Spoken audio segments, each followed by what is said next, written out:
Hello. Hey, Tom, this is Ryan Trush from Lipstick and Leather. How's the day treating you? Doing good. How about you? Not too bad. It's starting to warm up a little bit here in Thunder Bay. It's not freezing and not raining today. Cool. Well, that's good news. It's a nice day here, too. Right on. You're all good to go, all set? Yeah, I'm ready to go. So this is radio, correct? Yes, radio. My show is Lipstick and Leather in Thunder Bay, Ontario, Canada. Right. And is this live or recorded? Or Recorded. Okay, perfect. All right. All right. I am ready whenever you are. Sounds good to me. Okay. Now, Michael Wagner was originally scheduled to produce/engineer your solo album, The Way Life Goes. Why wasn't Michael involved? Well, actually, Michael wasn't supposed to produce it. The record was produced by myself, my wife Savannah, and another engineer-producer in Nashville here named Chuck Turner. Michael was one of the engineers that we brought in to mix some of the record, and it just ended up that we liked some mixes of some other people better, so that's where that ended up. But he was never on board as the producer for the record. He was brought in to do some mixing, but we actually used a lot of different mix engineers, and ultimately ended up picking the ones that we liked the best. So, but I had a great time working with Michael, and he's a hell of a great guy. So, right on.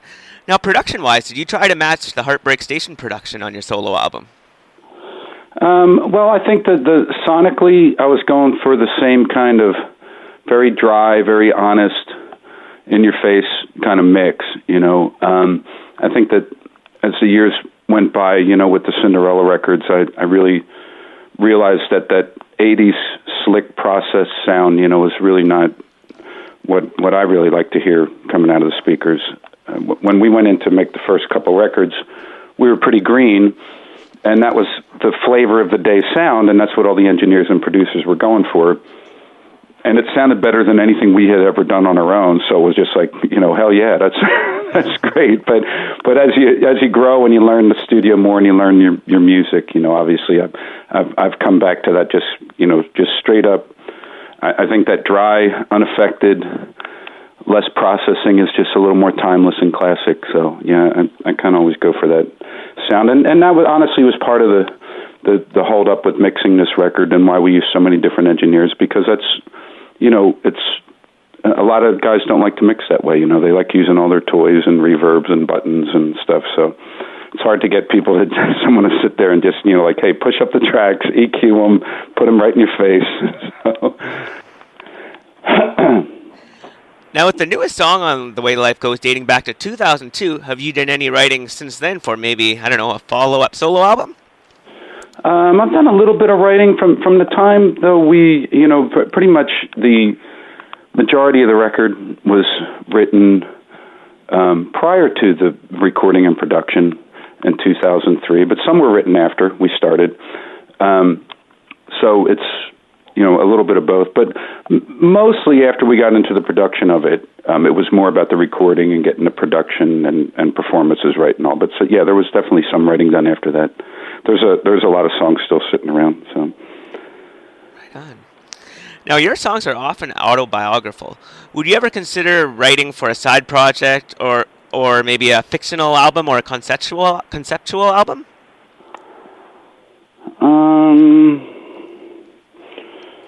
I don't know. I've kind of always written from the same place, and that's life, because that's what I grew up on. I grew up on like the Stones and Rod Stewart and Led Zeppelin and the Eagles and Leonard Skinner, and all these bands in the 70s had that American roots influence, which was blues and country and gospel, and it was all about real things and real everyday things, and that's where I learned about music and how to play guitar and how to sing and how to write.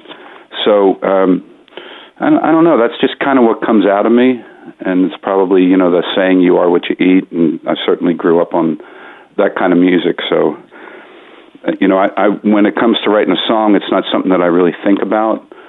It's something that it's an inspiration that'll pop into your head, and that's how I've always approached writing. So I don't know about making a record of what you just described. I don't know if that's in me. So. Well, it's worked so far what you've done, so keep it up. Well, thank you. Now, for the album Still Climbing, there was a commercial recorded with Donald Logg from the show Grounded for Life. Did the commercial ever get aired on MTV? It was the band in the back of a cab. I don't I don't even remember that, man. Maybe it was a commercial for the record Still Climbing? Yes, and it featured Donald Logg, who was on the show Grounded for Life, and it featured the band in the back of a cab, and Donald Logg making jokes with you guys. And wow, I don't remember that. I don't know. I couldn't tell you. Gotcha. I'll have to look that up and see if I can find a clip of it. Well, I've checked YouTube and everywhere. I know it was. I kind of vaguely remember a TV commercial being produced, and for some legal reason, it never ended up getting aired. Maybe that's the one you're talking about. Maybe there was a clearance issue or something with somebody. I don't know. I vaguely remember that. I don't remember anything about a cab or any of that. So, but that may be the one you're referring to. But that was a long time ago, my friend. Hard to remember all that. Now, how did the band get involved in a Cherry Coke commercial?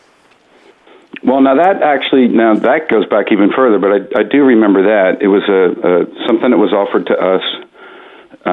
It was a contest and it was on our first tour, where your high school could win the band to come and do a concert in your town, and the whole school would go, and I think they sold tickets for other people to come to. So there was something like, you go into 7-Elevens or convenience stores, and there'd be, those cups, there'd be Cherry Coke, and if you bought a Cherry Coke, I think if I remember, there was some kind of thing you peeled off the cup, or some kind of thing where it was like, hey, you won. So the school that won Cinderella was in Monroe, Louisiana. And it's, we went down and we played the show in the Civic Center there, actually. It was a pretty big show, and the whole high school, I think the whole town came. So, but it was a promotional contest for Cherry Coke, and it gave a high school somewhere in the country the opportunity to win the band to come do a show. Very cool. And, it's funny, recently on the solo tour this year, we played Monroe, Louisiana, and I actually, at one point in the show, asked the crowd if anybody remembered the Cherry Coke thing, and they all yelled, yeah, and I said, how many people here were at that show? And quite a few of them actually were, so that's awesome. They remember it well in Monroe. That's awesome. Now, what happened to the Still Climbing mixes done by Michael Barbero and the Butcher Brothers? Pardon me? Whatever happened to the Still Climbing mixes that were supposedly done? There was one of the mixes done by Michael Barbero and one done by the Butcher Brothers that never got used. Did they get recorded? Yeah, I remember. Yeah, we did some mixing at Studio 4, I believe it was, in Philadelphia. And same thing like with my new record. A lot of times you use a lot of different engineers, or you try a few different ones looking for the sound that you want. Actually, Dwayne Barron and John Purdell are the ones who ended up mixing that album. They were actually brought in to produce it after we parted ways with Andy Johns on that record, and John and Dwayne came in and we recut everything. And when it got time to mixing, we decided to try a few other people, because it seemed that they maybe were getting too close to the project. But we actually brought them back to finish it, and they did a great job mixing it. So right on. So, and in terms of where those mixes physically are, like copies of the Butcher Brothers and Michael Barbiero, I have no idea. I may have a DAT somewhere out in my studio with them on it, but I'd really have to dig. Maybe for a box set one day. Yeah. Now, did anything get demoed with Andy Johns, or anything co-written other than The Road Still Long? On that record, no. There were probably a handful of other songs that were up for that record. I don't really remember any of them, but we had, there's usually more songs in the mix than end up on the record. Mm-hmm. We've never tended to overcut. We'll kind of look at all the demos of the songs and pick the 12 or 11 or whatever we decide we want the record to be, that we feel are the best ones, and we just try to get those right. We've never overcut, but there's always more songs than there were on the record, but we never overcut like masters. So there's nothing like that floating around. Gotcha. Now, before Still Climbing was to be released, there was talks of the artist George Rodrigue, who did the Blue Dog Absolute Vodka ads, to possibly do the album cover. Was he ever approached? Now, that I do remember, and, I'm not sure if he was. I'm definitely a fan of his art. I actually have a picture, the Blue Dog in the graveyard. I don't know if you've ever seen that one with the big bat flying behind him. Yes, I have. I forget what they call that one. I think something, it's in German, and it translates something to like the cold, I feel the cold wind blowing or something like that. So, yes, that was an idea that we had, and I believe the idea was, well, you've really done your homework. I don't know how you dug up all this stuff. I think when we were talking about doing that, if memory serves me, the album was going to be entitled "Through the Rain," which was one of the tracks on the record, and the concept was that the Blue Dog would be sitting in the rain. So, and I honestly don't remember if we ever approached him. We did, and he wasn't interested, or what. I don't remember honestly. But that was a concept that we were going to do, and I don't remember what happened with it. I do remember the cover that we ended up with was the art department at Polygram showed us a bunch of pictures, and when we saw the ladder coming out of the clouds with the guy climbing, it was like, still climbing. There it is. So that just kind of was perfect, when we saw it. So, but many ideas were kicked around, and definitely there is truth to the Rodrigue story. I just don't remember what happened. Very cool. Now, on the topic of Still Climbing, 3 older songs made the album, which were, of course, Freewheelin', Talk Is Cheap, and Hot and Bothered. Did the band re-record any other old songs, or consider maybe like Fear the Night or anything? No, we've never recorded any masters on any of the other songs. The only thing that exists on those from the real old stuff are demos that are floating around out there. Gotcha. Now, did the CompuServe winner Kevin Conway, Kevin Valentine, or Greg Bissonette record any demos for Still Climbing? Greg Bissonette didn't.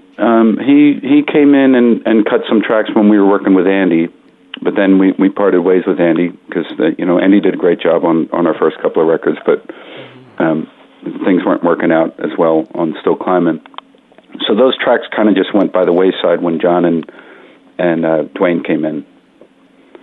And we had worked with Kevin, too, while we were with Andy, but John and Dwayne came in and just started over. And I'm sure those tracks are sitting around somewhere. I don't know where. Things get lost over the years. Probably all sitting in a vault at Polygram is probably where they all are. Probably. Now, out of the names considered, Wet Rats, Fallen Angels, and Rough Stuff, how did the band decide on the name Cinderella over those names? Over what names? Over the names Wet Rats, Fallen Angels, and Rough Stuff. I believe those were talked about pre-Cinderella to be possibly the name of the band. I don't remember those names. I do know that we were looking for something that was different or unique. In the early 80s, there were a lot of bands where the names of the bands were descriptive of the music, Metallica, Motley Crue, Rat, and there's that other way you can go, where it's a light name that describes something heavy, and then once you hear the music, the light name is forever associated with the heavy music, and there's that cool kind of contrast between the name and the music. And I always loved like the name Queen or Kiss or Alice Cooper. If you'd never heard the music, Alice Cooper, well, that you have no idea what the music is, but once you hear the music, then it's forever associated with the name. So we were definitely looking for that kind of name that wasn't like an obvious dead giveaway of that the music was heavy or hard, because I've always the band's Sweet. That's another perfect example. Where it's a light name that describes something heavy. So that's what we were looking for, and the name Cinderella seemed perfect.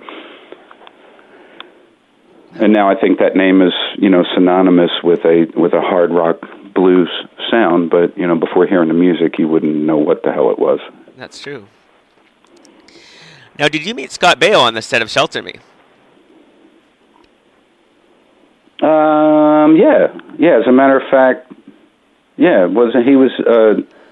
He was dating Pamela Anderson at the time, I believe. Yeah. Yeah, and he came to the shoot when we were doing it, and that's when